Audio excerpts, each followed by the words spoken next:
This week on A to Z Running, we continue the series on how to run by effort. This week's guest shares insights like how she learned when to go and when to rest. We also share thoughts on how to return from stress fractures. In the world of running, Shanghai Marathon included some records. Japanese teenagers are fast. And there are some crazy events this weekend that you need to know about. All this and more on A to Z Running.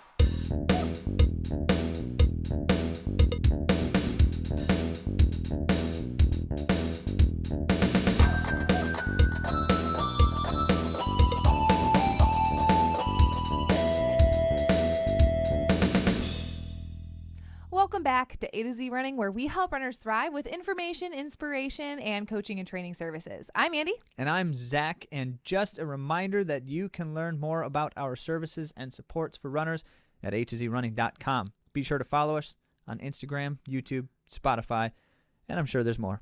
I really enjoy seeing people's traditions with running with the holidays and things. I was hoping that we'd be starting a tradition this year of running with our boys. They're pretty young, and I considered signing them up for a turkey trot, doing their very first 5K, but decided kind of like game day, no, I'm not going to do that. And I was kind of glad that I decided that because neither one of them could go the full 3 miles when we did our family jog together. Well, one has been trying to recover from a cough and broke out coughing like 2 minutes in and just couldn't stop. So he just had to stop. He couldn't run. We weren't going to try to have him run through that. Yeah, but I did run with my mom, and then the other son, we went 2 miles, and that was really cool and special to be able to do that together. But I'd love to hear from some of you, like some of your holiday traditions, if you run, and if you run with friends, maybe family, or you take the day off, or you do something different instead. I'm curious. The Jingle Bell races or the Whoville. What's it called? The Whoville. The Whoville 5K, races. Yep. If you're in the West Michigan area, that's a fun one. Yeah, it is. I actually just found our box of Jingle Bells. Zach bought like a whole box of I found it. Bells. Oh, you found it? Okay. Yeah. Well, we have a bunch of bells, so you'll hear us coming if you see us at one of these events. It's lots of fun. Just put bells everywhere and then try to run as fast as you can so that you just jingle all the way. All the way. Let's get started with some of your questions.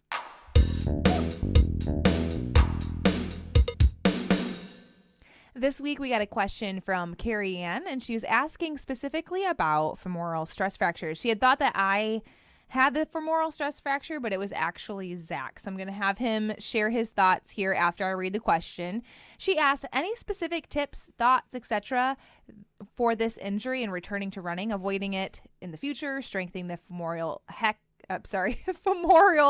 femoral. Yes. Just keep going. You've got it.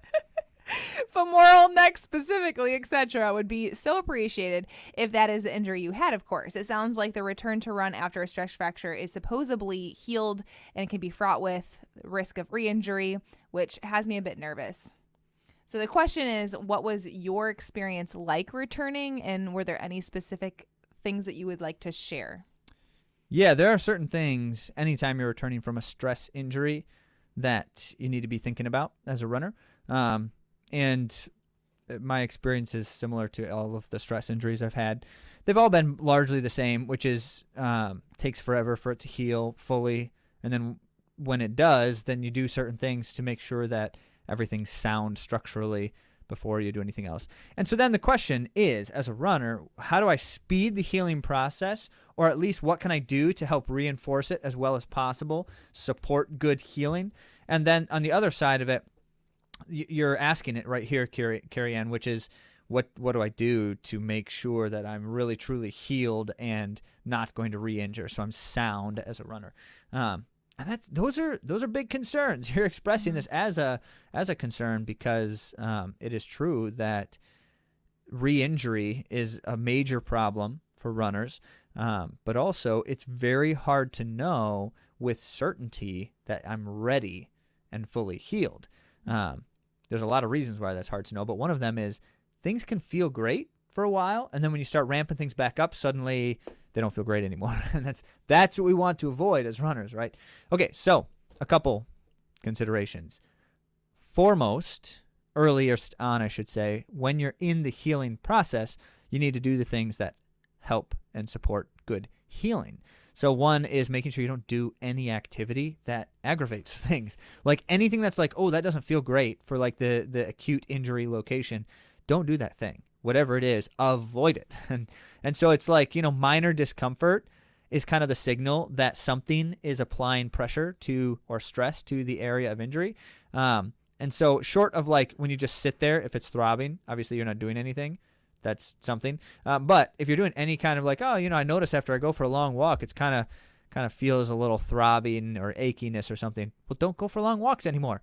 Even if it's like I have to do something to be sane, you have to heal first. And that will make you more sane than being injured forever. So we got to just attend to that. Now there are of course other things we do that help support this. Namely, among them is the way we address nutritional elements, especially micronutrients. The stuff that our body needs to repair itself, we can provide more of that stuff to make sure it has enough. And there's a lot of different considerations. But, if we're talking about a stress injury, calcium and vitamin D. The vitamin D obviously helps the calcium absorb. Calcium from a few different types of sources, like eat foods with good calcium and then take calcium supplements as well. There's apparently a limit. We are not nutritionists, so we're not making any suggestions here to that extent of expertise that we do not have. But your body can apparently absorb about 500 milligrams of calcium in a single dose, and then it just can't really do anything with any more than that. It needs more time. And so the recommendation is like, max that dose out once or twice a day in some kind of supplement, and that tends to be helpful. Mm-hmm. Then also within that, certainly there's other considerations. You need good amino acids, protein, and so make sure that you're not doing like deciding to do a veggie only diet while you're doing healing from something.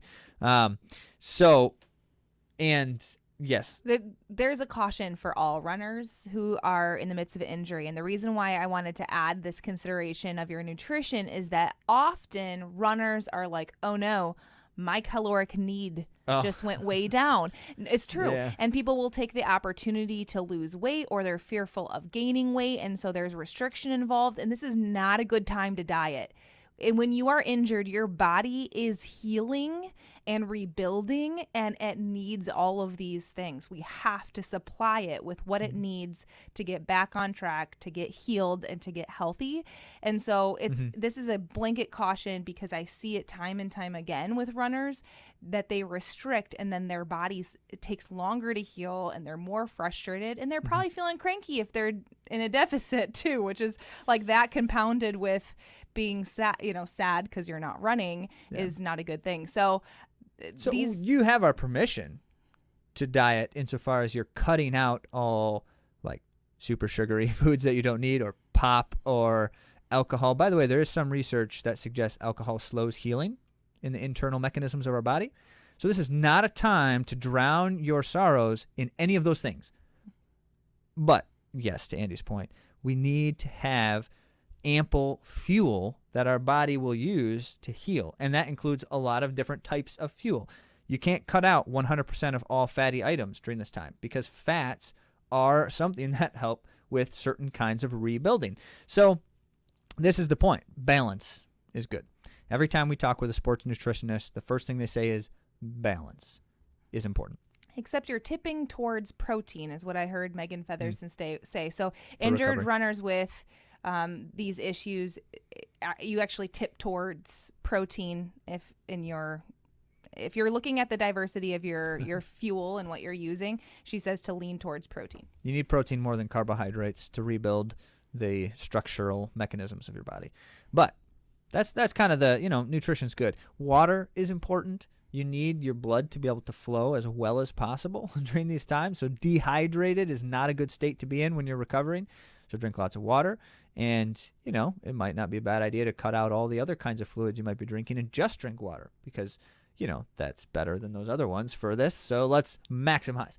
So the point, you can see where we're kind of going with this. If I want to do this as well as possible, I should do all of the things as well as possible. And that can mean things like a week sooner a week faster of healing and recovery, which is huge for runners. That can mean things like more substantial recovery so that when I start training again, I'm not as likely to re-injure, all that kind of stuff. Now, that being the case, when you are ready to try activity again, the first thing you do is you talk to your doctor person, whoever's advising you on this based on the injury. And by the way, if you have a stress injury, you need to be seeing some medical person. Don't self-diagnose that for multiple reasons, because of severity, because of things like that. You should get an x-ray. And if you see a doctor and there's any concern about a stress fracture, they're going to x-ray And it. Carrie Ann is. And so if we're talking about some right. specific situations, she's actually getting more imaging too. So. Yes. Yeah. So that follow-up imaging is good too, wherever you are in the process, because it's going to show state of healing if you do something like an MRI. But as it were, you are likely to get a recommendation from someone that says 8 weeks, no running, or we're going to put you in a boot for this period of time or something. Do the period of time that they say. And you might say to yourself, but I think I could cut it a couple weeks short. I'm feeling pretty good. Don't do that. Don't play that game, because what ends up happening is it is possible that you could start training a week or two earlier than recommended. Two things. First, it's not going to help you. It's not going to make some kind of like major life difference in your training by training 2 weeks earlier post-injury. That major disruption's already there. The loss from the disruption is not altogether any different if it's 6 weeks or 8 weeks or 10 weeks. So take the time to heal and recover. That's this first step, and knowing when to start again. Don't start before they told you. The second thing is then, before you start running training, there are things you should be doing. And if this means a couple of weeks after they recommend that your medical people recommend that you can start running again, a couple weeks after that might actually be when you start running, because you need to do these things first. And what are those things? First, you need to be structurally sound again. Running is a way to build structural strength, but it's the most traumatic way, which means it shouldn't be the first thing we do, because it's also the highest risk. So the first thing we do should be the basic strengthening exercises, which I'm sure that if you are doing due diligence here, you're also seeing people who can recommend to you, what should I do to strengthen? Where am I weak? Where am I tight and immobile? All that kind of stuff. So the basic strengthening exercises. And then what we do recommend here is you start with the type of stuff that is stabilizing and coordinating strength so that things are sound in terms of how they move. You're going to have, with a substantial time off like this, you're going to have that chunk of time where you've gotten weaker, and that is the fact. So you need to get back stronger, and you start with the same thing that we'd recommend anyone start with after the start of anything in running, a new season, after a disruption, whatever it is. So start with your stability and coordination types of exercises. Address all the areas, your core, your foot and ankle, your knees, your hips, all the areas. And then insofar as you're doing those things, you add into the mix gradually over time things that are more stress to your structure and your system. And so that includes some heavier weight-bearing types of stuff. I recommend that after any major injury, we get back to the basics of things like squats and weighted lunges or weighted single-leg squats, single-leg deadlifts or landmine deadlifts, all the type of stuff that like strengthens the forces you need for vertical and horizontal motion. Do some basic work with that kind of stuff. Always good to do. And then wait, but for femoral, I'm just going to back up. The question I would have is, if someone has a femoral stress injury, then would they be loading before they're back to run walking? Yes. So they would be able to load, even though that's an additional You need to stress. do that first, because that's what's going to help you do the other thing. Now, this is something you may do simultaneously to some degree, but you're not going to do something with like heavy lifting type of things. You're not going to do that often. Once or twice a week is probably enough. And so that's when you might, on some of those other days, begin with some of the run walk types of things. And so you have a couple considerations. You do the lifting type of stuff, but then you also begin doing run related exercises in a very gradual and incremental process. This is what Andy was talking about the other week, which is we often recommend, it's not always the case, but we almost always will recommend someone start with a run walk. Run for 3 minutes, walk for a minute, and do that for 30 minutes. Because what it's going to give you the opportunity to do here is begin to stress the system without sustained stress. And so that breakup with the walk period allows you to both check in and make sure that you're not feeling something coming on. And if you are, you immediately stop all activity, like just stop. And if you are not feeling something coming on, it's also just an easy way to quick reset. So when we come off of disruptions as runners, our running mechanic and rhythms are just bad. They need time to kind of reestablish, right? To become neurologically automatic again. And so it's good to have that breakup with the walk and the run walk, because what's going to happen is you jog for a little bit and then you walk and then you get kind of a reset, a restart, and your mechanic should be sounder because you're more deliberate. So all of that, you can see there's a huge process involved here, and this is not necessarily everything that everyone does after every injury, but when you're talking about structural injuries, especially something like a femoral stress fracture, because remember that your femur should not fracture as a runner.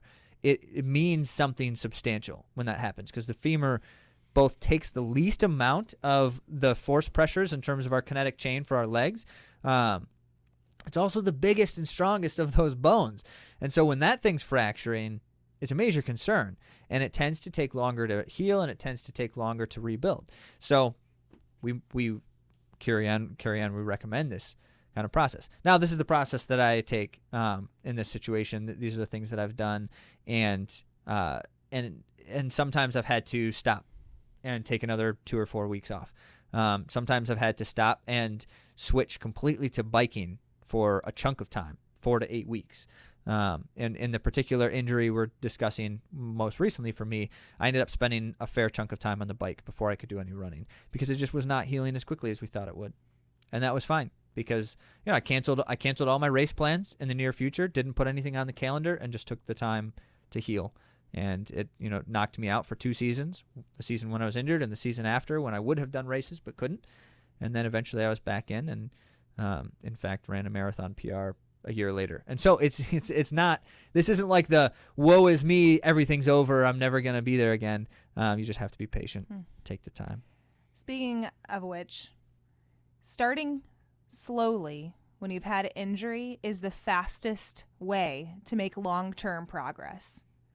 It nice. Really is. That's quotable Andy right there. Because our tendency, I shouldn't clump everyone together, my tendency is to want to get there faster and then rush the process. And that doesn't work. Believe me, I've tried. Don't do what I've done and make the mistakes that I have made in my life. This time, I feel like, the last couple of years, I've really had to learn the wisdom of patience. But what I've learned is that long-term process, truly, you want to start slow, and it will get you there faster. Yeah. Faster and better. Mm-hmm. And stronger. And harder. No, that's something else. That's a different song, yeah. So just one final note. Jay DeSherry, the running physio guru himself, has a particular recommendation for avoiding stress injuries, or if you've had one, once you're able to handle stresses again to your structure, something to help ensure that it doesn't happen again, or that it's less likely. And so he has runners, there's a couple of different ones, but one of the most common ones he recommends is you stand on a box and you jump backwards down to the ground, and as fast as you can, once you hit the ground, you bounce back up to the box. This box is not super high. You're not like, in the weight room showing everyone how high you can jump onto a box. That's not a good idea ever. But it's, modest height of something.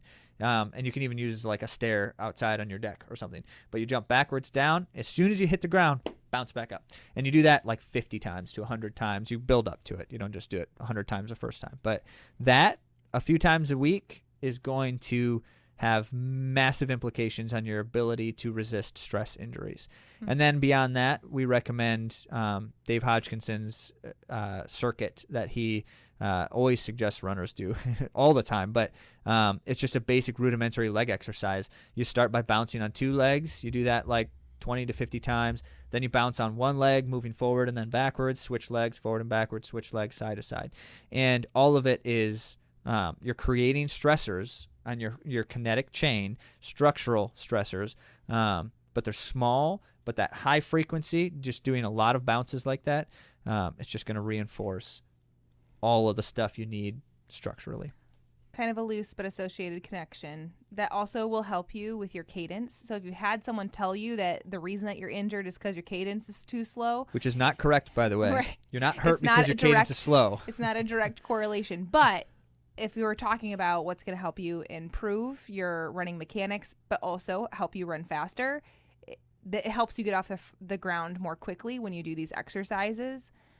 Same with the box jump thing. Mm-hmm. It helps you. There's more than one benefit of it, so it's a multi-purpose activity. Yeah, good stuff. Carrie Ann, thank you for asking. Yeah. Hopefully we've addressed the question in its specificity as well as from our experiences, recent experiences. And more questions like this. All the questions all the time is the best thing to do. You can ask questions in 2 ways, so pick the one that's easiest.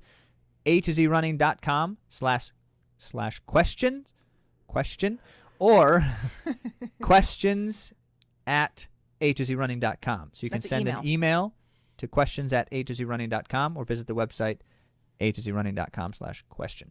Let's get on to something helpful.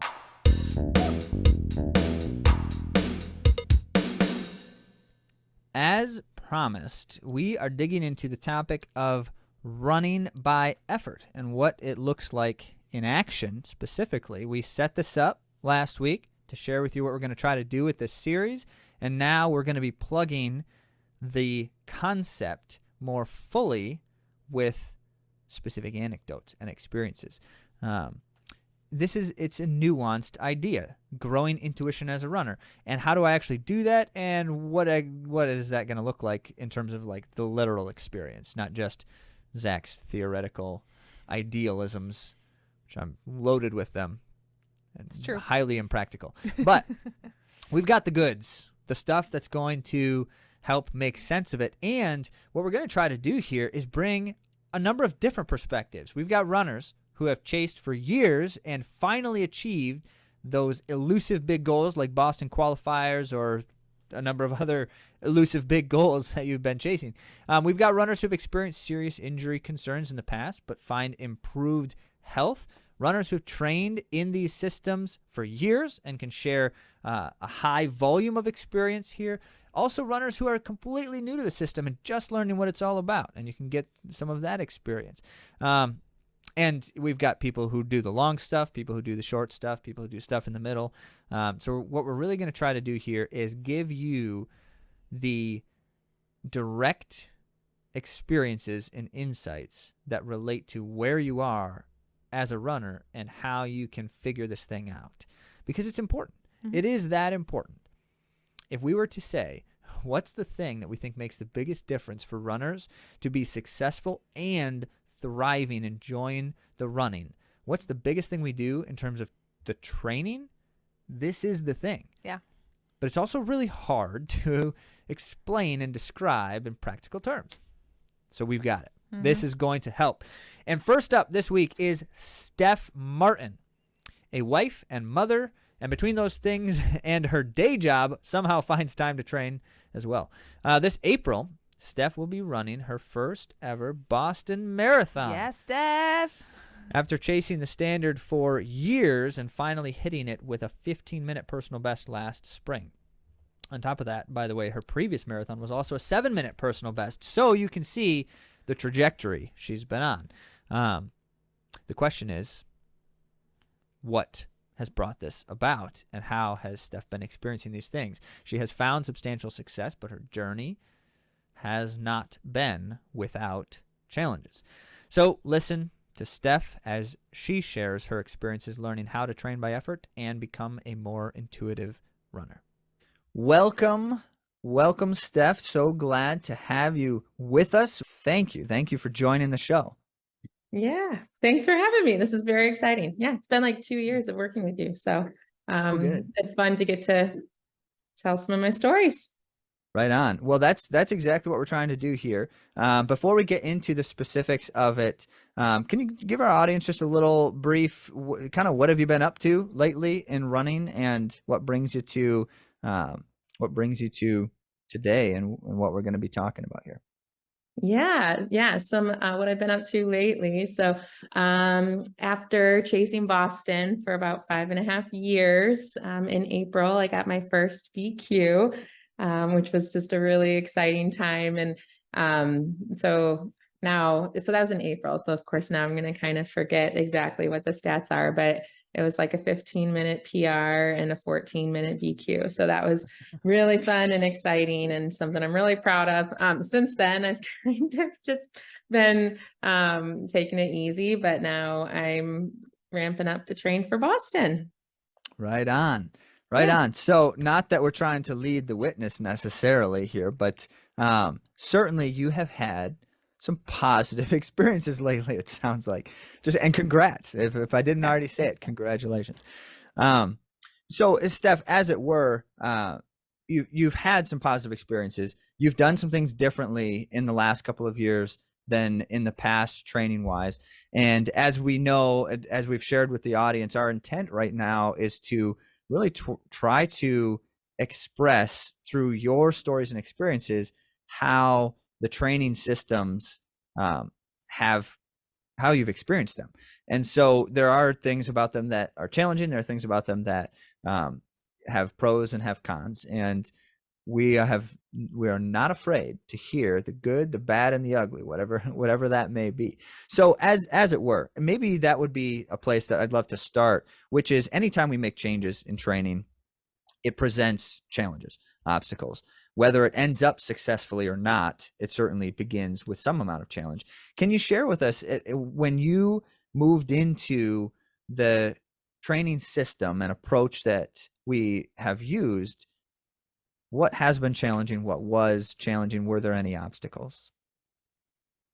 I would say the biggest obstacle or challenge has just been the time commitment. So, I am now like a pretty firm believer in like your approach and that it's usually like higher mileage, right? And that's something that I was new to. So, yeah, trying to find that balance because I have 4 kids, right? So I have 4 kids. I'm working full time. And so that's just been really hard sometimes to find. Like I had these big goals and I wanted to get faster, but how do you do that well and find that balance? I think it's a really fine line of like, I love to run and I want to get faster, and this is a priority to me, but also my family always has to come first, right? And so kind of finding that line of prioritizing and making it like a habit and routine and making sacrifices for the training, but only the sacrifices that are worth making, not things like my family. So That's a great point. yeah. I'm glad you said it that way though, Steph, because it's when we talk with a runner in general, not we just AtoZ running, but in general, there's this need to understand what does it look like to prioritize this thing appropriately. And so, as you expressed it, there are some sacrifices, and we all, I think, understand that at some level. How often does someone say, I really needed to cut out that snack that I really like, or that pop that I really like to drink, or that other general habit that I enjoyed, but it was not helping the running side of things. And like those are Right. small sacrifices in a way, but they're certainly not always small sacrifices. So in that sense, I appreciate the way you've articulated it. Now, as you have gone further into things, so you say at face value, there's more running than oftentimes than there is in other training systems. That is true. And so how is that possible while staying healthy and sane? And now I am kind of leading the witness, and I'll say it like this, Steph, because you shared with us once back in the spring that one of the important things that made your season successful at that time was that when you needed something different than what was on paper, you knew that you could do that Yeah. in some capacity. I'd love for you to talk a little bit more about that. Like, how is it possible to adopt this new training approach that may even include more running than you've done before, and yet it worked or can work? Yeah. No, I think in the spring, I just got a lot better than ever before at just being able to accept, like, this is like, I want to get better. I have this big goal, but also like, and I know I need to make steps towards that, but also I'm okay with where I'm at now. And I see like this training plan you give me, right? And I'm like, okay, I understand that, like, to get to the very best possible point, like if I follow this perfectly, that's best case scenario for like obtaining the most amount of fitness. But like, I'm okay. Like, I can only do what I can in this phase of life, right? And so I'm going to strive for that. But if I can't get every one of those runs in, I know that I'm possibly sacrificing some fitness or like how fast I could be on that day. But like, I choose to accept the journey as it is right now. And so, yeah, in the spring, I just felt like I found like a really great balance. Sorry. The dog wants in on the podcast. So I felt like in the spring was the first time where I did prioritize running, but I also prioritize like my mental health and like not wanting to burn out. And so I learned to skip runs and not feel bad about it. Right. But again, every time I wanted to skip a run, I got better at weighing, like, okay, why do I want to skip this run? Like, do I really need this break mentally or physically? Do I need this break, or is this for the well-being of my family? Like, and if the answer was a genuine, like, yes, then I would just skip it and I would not feel guilty about that. Right. And so, yeah, so that was just a really good thing for me to just accept, like, I'm going to do what I can in the season of life. I am going to make sacrifices where I can, sometimes like not, like, I'd be like, oh, you know what? Like, I do need to skip my run at this moment, but I can also run late tonight. Right. So, I don't know, just finding that better balance. I think it's a very fine line. And, but I did in this spring, I had great success, but that was also a season where I skipped a lot more of my runs than I'd ever allowed myself to. And I don't say that. And I don't want anyone to think that I like took that. I don't know. It's just a weird thing to say because I don't want to encourage everyone to just like, oh yeah, because I also believe you do need to train well for a race. So, I mean, we could talk about Chicago too, if we wanted to, because that's a race where I didn't train very well for, and I went out and that was just a really good learning lesson for me too, where I was like, oh, you can't run a marathon strong when you don't put the miles into training. Right. So I firmly believe in like getting miles in for training. But, in the spring, I did put a lot of training in. I just didn't get all of them in, and that was okay. So That's huge. And you're exactly right. It is okay. And so you even said, and I guess I'll argue the point, Steph, that you said, maybe it would have been like more ideal in terms of building fitness if you would have got in the run, but on that day you knew that for you it was just better to skip it for your mental or emotional or life balance, health, all those things. Now the point can be made that if you would have run in that instance all of those times when you felt like this is really not a time I should do this, it very well could have had much greater negative consequence, and usually does. And I say that almost tongue in cheek. It almost always does. We end up burnt out. We end up injured. We end up overly fatigued. And then we have an illness for a week, all the stuff. So right. That's a huge component of the idea that we are espousing when we say something like training by effort. It obviously means more than just what you're doing in each workout each day as well. And because we say the bottom line goal is an intuitive runner with the nature of what we're doing in terms of the training, if that's true, then a big piece of that intuition is knowing when not to do something, which Yeah. you've expressed very well here.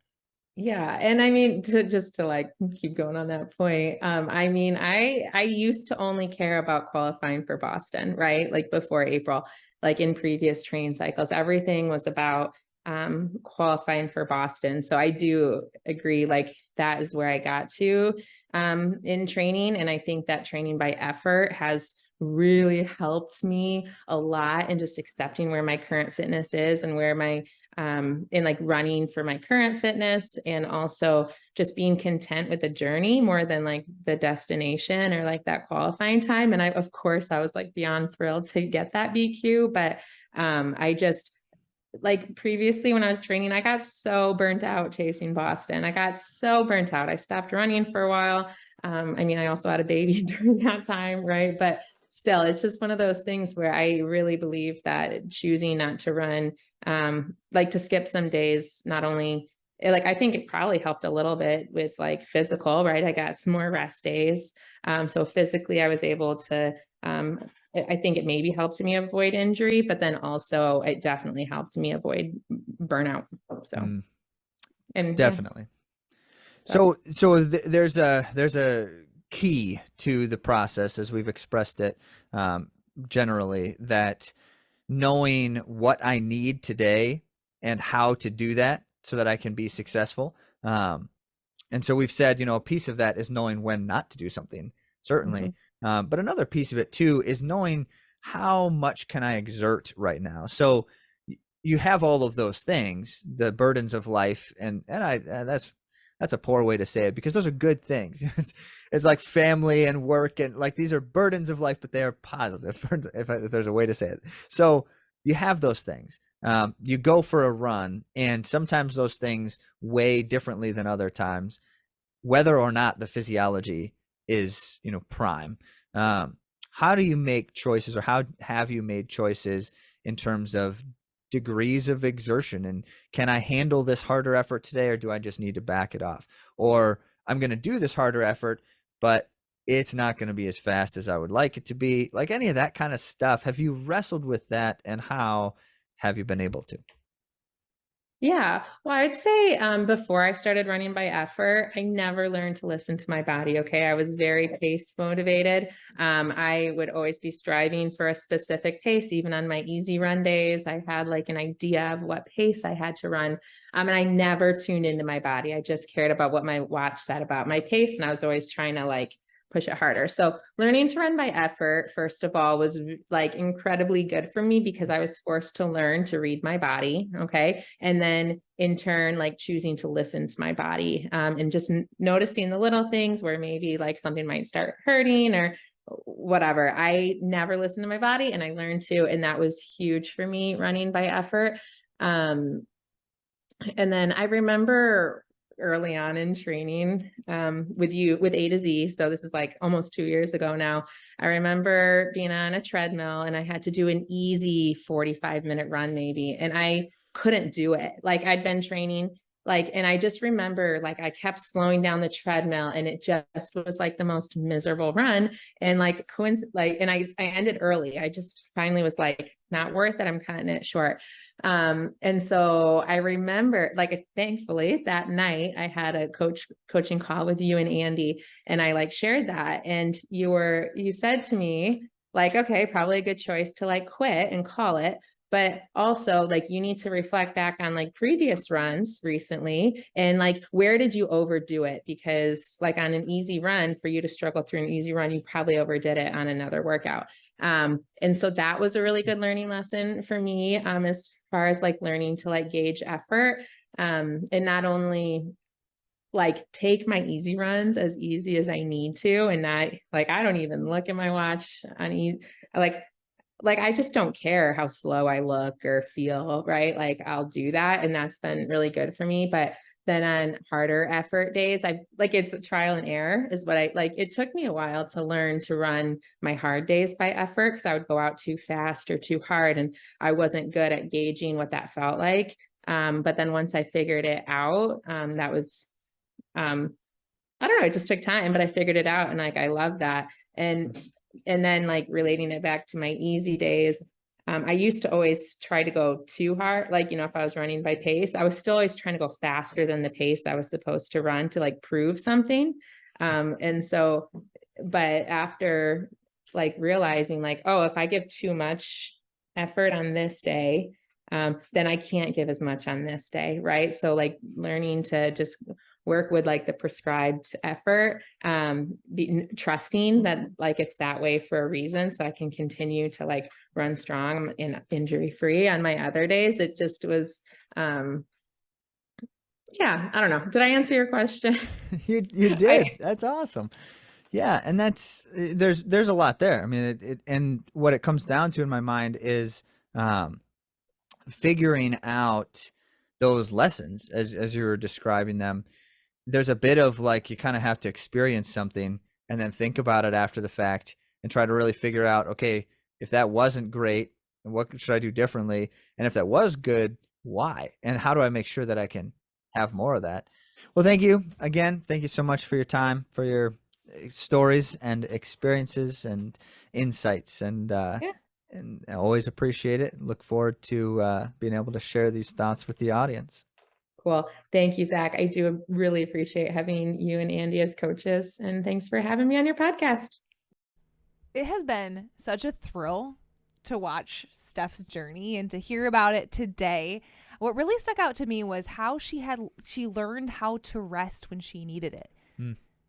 And to listen to her body. That's huge. Yeah. If we're going to figure this thing out, we have to figure out how to balance that elusive consistency in training. You know, like we've got to do the thing consistently, right? But consistency does not mean at all costs doing the thing, right? So that's what Steph's talking about there. And I think that's exactly right. If a runner can get there, it must involve figuring that piece of the puzzle out at some point, sooner rather than later. Most of the time, we are hurt as runners because we're doing something when we shouldn't be. Like we should be resting instead, or scaling back the effort instead, or something like that. So thank you, Steph. That's tough. But she's clearly made big progress. Boston which is great this spring. And at the same time sharing with us that but it's not perfect. and I'm glad for that, because you're going to hear stories like Steph's and you're going to think, oh, well, that's great for her because she just figured it all out. Well, no, it's still a process. It's still a journey. And some days we are more successful than others with all these kinds of things. So yes, excited for Boston for you, Steph, and certainly looking forward to supporting you through that time as well. Next week, we're going to mix things up, because if Steph is a bit more experienced in this system, having worked with us for some time with some success, next week we want to bring you a perspective with someone who's completely new to the experience. Change it up a little bit on you. But for now, let's move on to the world of running.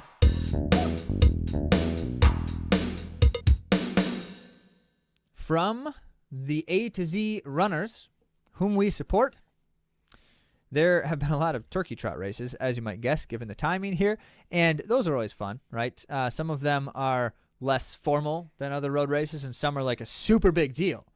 And for our international listeners, turkey trots happen around Thanksgiving. Yes. So a turkey trot is the Thanksgiving Day race, or Thanksgiving-ish Day race, because, you know, that holiday seems to revolve around turkeys. Yes, a United States holiday about turkeys.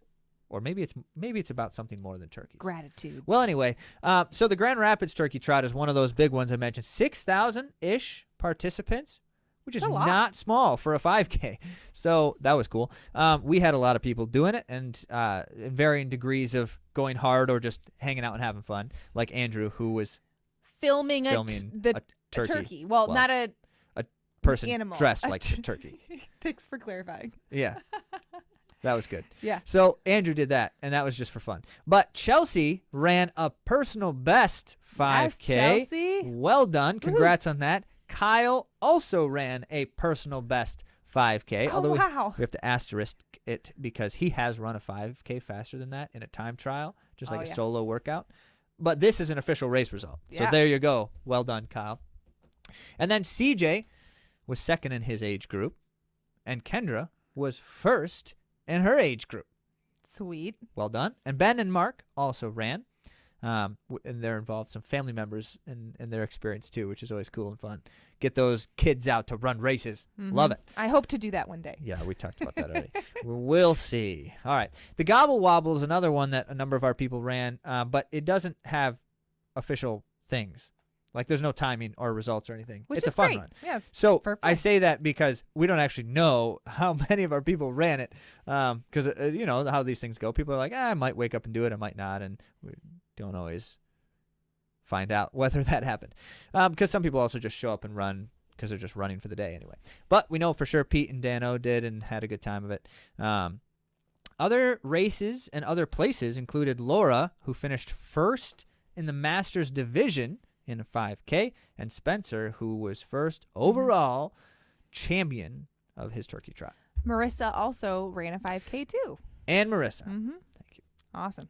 Right on. All the good things continue with Shanghai. Wait, did we have also? Did you say Bill? Didn't Bill run one? ran a Bill 5K? also did. There's probably more that we missed. Bill so also sorry, did. guys. Sorry, Bill. I did have Bill written down Okay, good. and just missed him. All right. Shanghai Marathon. This is a very interesting race because it was hyped up because on both the men's and the women's side, there were a lot of fast runners that their race director had gotten to attend. So we were thinking that maybe the course record would be up for grabs. On the men's side, Not a bad guess. it was. Well, there's a total of 12 runners in the men's field who had personal bests that were faster than the course record, which was 2:07:14. And there were 3 men that were neck to neck with 1 kilometer to go. But who ended up winning was Philemon Kipkumba of Kenya, who also broke the Chinese all-comers record. That's cool. And the time was 2:05:35. And it was a great time for him as well, nearly a 2-minute PR. Wow. Yeah, and he's run 3 marathons this year, and he's unbeaten in all 3. And he ran Hong Kong in February and Xiamen in April. So that marks then 4 marathons for his whole life. 3 of them this year. The fourth one, or the first one, I guess you could say, was just a few months before that. And he has won every single one of them. Wow. So He's undefeated? this is a good career so far, Kipchumba, in the marathon. He is undefeated in the marathon. And that's really impressive. It's hard to do. I would say so. Well, the man he beat was also a phenomenal runner. Runner-up was Alphonse Felix Simbu of Tanzania. He ran a time of 2:05:39, which of course was also under the previous course record. 4 seconds. Yeah. Wow. That was a tight finish. He ran a PR as well. He was twice a top 8 finisher at the Olympic Games, so he's got some accolades behind him. And yeah, he took that second place only 4 seconds off of the winner. Well done. Well done. Let's Run article about the race commented further. Their comment was, it's no surprise that there are people who feel incentivized to cut corners and cheat to accomplish things because of how much is on the line. And here's a good example. So in this particular race, Kipchumba won the race. We mentioned 3 guys really tight, close together, but the 4th was actually not far behind as well. 18 seconds separated 1st through 4th. So top 4 were pretty close together. Kipchumba, as the winner, earned $55,000, but an additional $20,000 for the bonus by breaking that course record, right? In 4th place, only 18 seconds and 3 places back, was Kenneth Keeter. And for his 4th place finish, he won $7,000. For 4th place. Yes. So $68,000 was lost in 18 seconds. That's the way you can look at something like that. You think, okay, so Keeter could have won $68,000 more dollars, which, for That's a anyone, big anywhere in the prize world, purse. that's a lot of money. And so that's a huge prize purse, yeah. But that's kind of normal for races that are not in the U.S. Okay. We have a problem. Well, actually, that's not true. The majors are always paying big money. It's everything else that doesn't. But so you've got that. But in 2nd place, which was Simbu, he ended up with $23,000. And so between 1st and 2nd place, it was only 4 seconds, and it was a $52,000 difference. So you could say that Those 4 seconds cost Simbu $52,000. That's a lot of money. Crazy. That's huge. And sometimes it's even narrower of a gap in these races. So, yeah, there's a lot on the line for this kind of stuff. And when you see in these marathons, like, people just putting themselves through the ring of fire to try to get that first place finish, it's no surprise why. It's not just the money. There's a lot of, the accolade, the achievement, all Well, of and the their stuff, sponsors are usually paying out too bonuses and things. Yeah, I so should there's say, more money than this. You on the see line. these numbers; those are the numbers that are published. Their contracts are non-disclosure, and so you're never going to see their contracts. But it's way more. They're getting way more, which than is just what you see. awesome. But there's very few people that actually make a lot of money. Right, and so to be one of those few, Yeah. is worth a lot. And also more in marathon than other disciplines. Yeah. So you see what's at stake, and it just gives you kind of an idea for how far someone's willing to go and how deep they're willing to dig to try to achieve these things. And also you had alluded to like the cheating aspect as well. And there was someone who was recently busted. Who was it? Which one? There was one. There was somebody really good who was just recently busted. Anyway, sad news. Let's get on to better news. Well, speaking of on the other end of the spectrum, kids, Japanese teenagers are really fast. They're so fast. They're really so fast. And of course, we're saying it that way. Not every single Japanese teenager is really fast. No. But their top ones are really fast. They're really fast. So let's give you a few examples because there's a lot going on in Japan this time of year with some championship type of racing. The Hachioji long distance meet in Tokyo saw Kieda Sato, who's 19 years old and might just have been his last under 20 race. He just broke the 10,000 meter under 20 record. Snap. By running the 5th fastest 10,000 meter time by any Japanese man. What? And they have such number 5 rich all history. time, and he's 19 years old. Wow. He ran 27:28. 27:28 at 19 years of age. That's Just to put this in awesome. perspective, first of all, that's a 30-second improvement on the previous record. Previous Huge. U20 record. It's big. This is his first 10,000. Okay. So there's that. What a debut. And not only does Sato hold every Japanese U20 record from 1,500 meters up to 10,000, he's got all of the track records. For further perspective, the United States under 20 10,000 meter record is 47 seconds slower than that. Like, that's a class beyond by far. And this is the fastest under 20 10,000 from anyone except for there's like a few countries where someone has gone faster. A few. Maybe like. It's like Kenya, Ethiopia, and Eritrea, I think. How about Norway? No, actually. I don't believe. No, because he doesn't run 10,000, so it wouldn't have been him anyway. Maybe he would have done it somewhere sometime. Not that fast. Okay. Not that fast. So as it goes, this is large-scale insanity. I should mention, by the way, that Sato's 1,500 meter and 3,000 meter U20 records were actually set when he was 17. We got to be looking out for this kid. Well, we are. That's why we're talking about Right. him. Well, the Olympics coming up, it's always good to know what's going on internationally and follow those stories because it makes it more fun to watch. So when we see him, perhaps we'll see him. I'm guessing we will. It's hard to know. 5th all time, 10,000. Because, yes, that's very fast, but he's not even anywhere close to the Olympic standard still. Yeah. And so he'd have to get there by world ranking, which is tricky. As a high schooler. Or not, I mean, He's college. not in high school anymore, Sorry, but he's a college. year out of high school. Yeah. Yeah. Yeah, so anyway, that's crazy, right? Well, there's more. Kato Aida. Which letter is that? That's an I. Kato Aida and Shunpei Yamaguchi both just ran 13:34 in the 5,000 meters. And Yamaguchi attends Seiko Chosai High School, which now marks the 6th boy at the school who has run under 14 minutes. 6. Currently, I just can't even wrap my mind 6th around high that. schooler at one school What? who's run under 14 minutes in the 5,000. Yeah. So that coach should get some props. Both But how those is the two longevity times, of these athletes? I would like to know how Well, they we don't do know because this is beyond new. high school. Yeah, but that's the point. This is new. Oh, this Japan's year? rise. Yeah, Japan's Oh, rise my in goodness. distance running has been happening in real time in the last couple What? decades at most. Okay. So, well, in the last 10 years, Yeah. really. So this is new for us, and it's just really exciting. Those two boys, that's the 4th and 5th fastest high school times by a Japanese boy, 13:34, and the U.S. high school record is 13:34. So like you can see, there's just a chunk of them.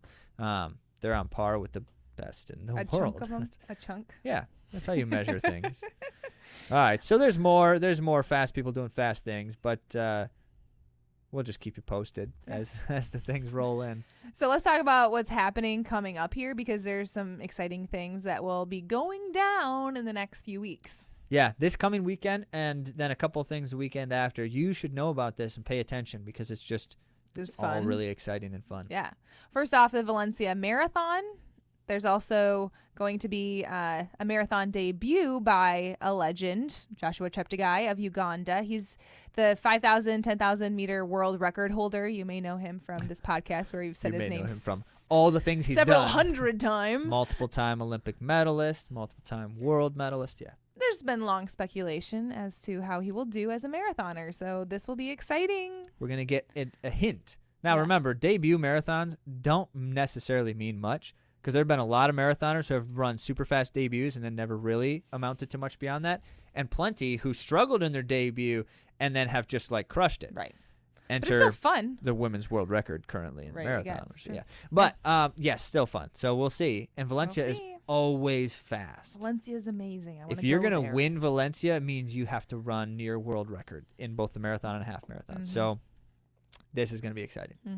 Also, the Cross Champs, which is the name of the race. No, it is not the United States Cross Country Championships, which I just find it confusing. Sound running, change the name of your meet. Well, it is a kind of championship because it's the pro cross country teams racing together, which is the only time that happens, and it's the only World Athletics gold label cross country race in the United States. I didn't know that. Yeah. Also, there were pro teams that used to go to the USATF Cross Country Club Championships. So are some of them going to do both? Because this coming weekend is you're talking also, about Hanson's. Hanson's is the only one that does both, if ever. But that's happening this coming weekend. Yeah, so at they the may USATF opt toward Cross one or Country the other. Club Championship. Right. So this other, not to be confused, there's two different cross country championships. There's actually three because there's a team and then an individual. You're right, the individual one. Yeah. Yes. Yeah. That's not for a while. As it were, this is always an interesting meet because you don't generally see teams like Bowerman Track Club or On Athletics Club, which I don't think they ever actually field a team here because they're too international.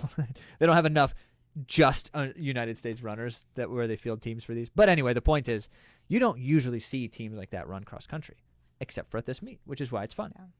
Yeah. CIM is the last big opportunity for U.S. runners to hit their marathon OTQ Olympic Trials qualifier. And so it's always really exciting to see how many the race yields. It should be noted that in some years, not every year, but some, the California International Marathon has amounted to as many qualifiers in that one race as all the rest of the races combined. So we shall see. Not likely to happen this time because there's so many people qualified already this year, but it does happen sometimes, so we'll see. Let's count them. Yeah, good luck to Alyssa McKenney from our area who's going to be attempting at CIM, so it'll be fun to track her. Get that time.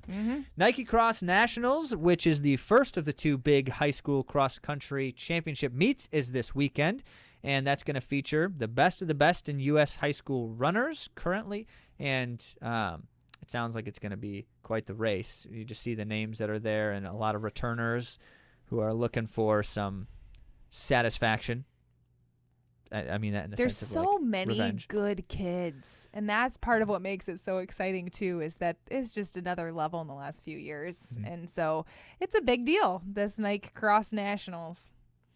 So there's also the BU indoor opener, so there's a little bit of overlap with people running outdoor and then indoor getting underway. It's often one of the fastest track meets for the 3,000 meter and the 5,000 meter run in the whole world. For indoor meets. There's just not a lot of fast indoor track meets out there. Yeah. And this one, the timing's always strange, right? Because it's early. Indoor track season is actually like February, March. But since a lot of people are coming off of like a strong cross-country season, or the pro runners are looking for like an early season, kind of, break the chains off and see how you do. So, yeah, it's fast. And I have heard it said from some of those who have run on the BU track, I've heard it said that it is almost borderline should be illegal to run Really? on that track. Why? What's special It about is so stinking fast. And there's a number of reasons. The track itself, the track surface, is like the highest level of technology that yields fastness. I don't know exactly what that means. It also has like the banking that's just right. It has, I mean, it's just like all the stuff, right? The stadium is apparently a fun one to run in. And people There's are crowds. there. It's Yeah, loud. It's loud. It's exciting. It's loud. So it's all the That's stuff. good. I wonder how we can watch it. If you know, let us. That's we'll always save the us question. A 5-minute Can we Google watch search. that? It's not a 5-minute search. It's usually like a 30-minute search. Yeah. And So then if you it do know, doesn't happen. feel free to reach out. Send us the link. Yeah.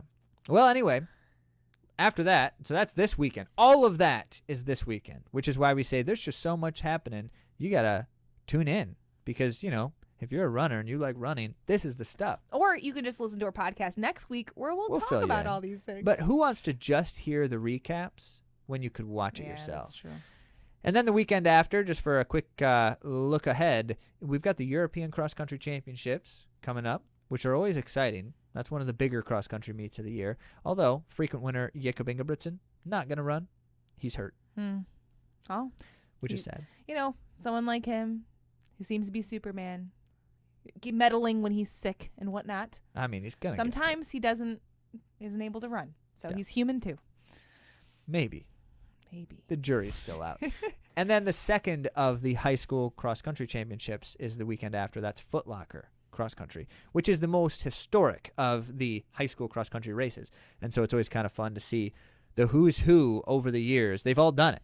And all the people you know about as pro runners in the last 20 years, they were all Foot Locker champions or But something like it's that. not Foot Locker anymore, right? I don't know. I think it's called I'm something still else, going to call it folks. that. Okay. That's what everyone else still calls it. We're being Even if stubborn it's a about new it. sponsor, some new title sponsor. I don't know if it's like last year or the year before. Someone else started sponsoring it. Foot Locker backed out after like 15 years of sponsoring it, and just no one paid any attention. They just all continued to call it Foot Locker. And you just think, oh, that must feel badly for the new sponsor because And no one also even knows that they're sponsoring. Validating for Foot Locker that they're Yeah. still in people's mouths and the Well, advertising lives on. It's possible that it actually changed back.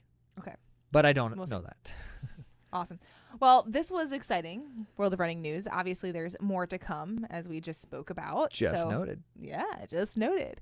So thank you all for joining us. Make sure you send us your questions. Questions. Yeah. Go to AtoZrunning.com/question or email us with the address questions@AtoZrunning.com. We want to answer them. We want to hear them. We want to share them. Mhm. So send them. Thank you all for joining us, and we'll talk to you next week.